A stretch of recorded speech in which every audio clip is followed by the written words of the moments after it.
কিছু পেতে চান কিনা, কিছু দাবি রাখেন কিনা? আল্লাহকে জিজ্ঞাসা করব পরে, তার আগে খালি শেষ করব।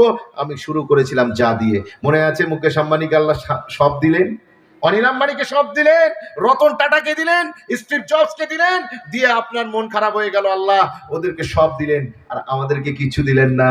আমার আল্লাহ বলছেন ওদেরকে শুধু গাড়ি বাড়ি টাকা পয়সা দিয়ে পাগল করে রেখেছি।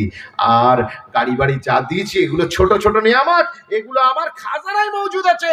শুনে রেখে দাও, জেনে রেখে দাও, আমি আল্লাহ বলছি যত দিয়েছি তার চেয়ে বেশি আমি আল্লাহ আমার খাজানায় মজুদ আছে। কিন্তু হরিণডাঙ্গার মানুষ, তোমাদের নসিব তো দেখো, আল্লাহ হয়তো তোমাদের পয়সা দেয়নি, গাড়ি দেয়নি, বাড়ি দেয়নি, টাকা পয়সা ধন দৌলত অ্যাসেট হয়তো বিরাট কিছু দেয়নি। নওজোয়ান তরুণেরা, আল্লাহ আমাদের সব দিয়েছে কিন্তু তাদের রাসূলুল্লাহ দেয়নি। কিন্তু আল্লাহ পাক হয়তো আমাদেরকে দুনিয়াতে কিছু সম্পদ কম দিতে পারেন, কিন্তু তার হাবিবুল্লাহকে আল্লাহ আমাদের দিয়ে দিয়েছে।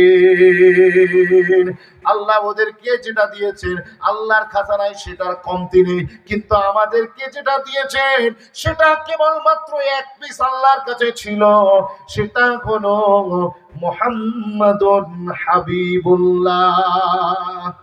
আমার নবী কটা ছিল? কটা বলেন? একটা। আল্লাহর খাজানায় এক পিস মুহাম্মদ ছিল, এক পিস। আর আল্লাহ বানিয়েছিলেন বেছে বেছে একটা একটা বানিয়েছিলেন।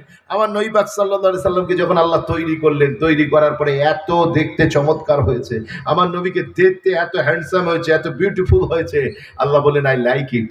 জোরে বলবেন না সুবহানাল্লাহ? বিশ্বাস করুন, যেদিন দুনিয়াতে এসে সেই দিন খাতনা হয়ে দুনিয়াতে এসেছে, যেদিন এসেছে গোসল করে দুনিয়া এসেছে, যেদিন এসেছে সেই দিন পুরো মুশক আম্বরের খুশবুতে মক্কা নগরীকে মুআত্তার